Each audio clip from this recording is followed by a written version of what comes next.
മല്ലയെ ഇങ്ങനെ ഒരു ചതി ചെയ്യുമെന്ന് എനിക്ക് വിശ്വസിക്കാൻ പറ്റുന്നില്ല. ഇത്രയും നാൾ കേട്ടതൊക്കെ വെറും കെട്ടുകഥകളാണെന്നാണ് ഞാൻ കരുതിയത്.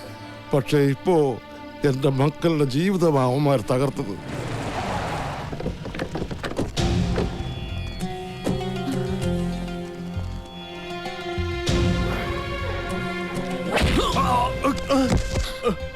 പറടാ, എവിടേക്കാ നിന്റെ മല്ലയ്യ അവളെയും കൊണ്ട് പോയത്? എനിക്കറിയില്ല.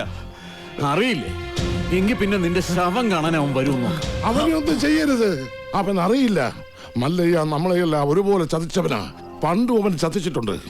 അവൻ മല്ലയ്യൊന്നുമല്ല, പണ്ട് ഇവിടെ നിന്ന് പണവും മൂട്ടിച്ചൊല്ലു പോയ വീരുവാ.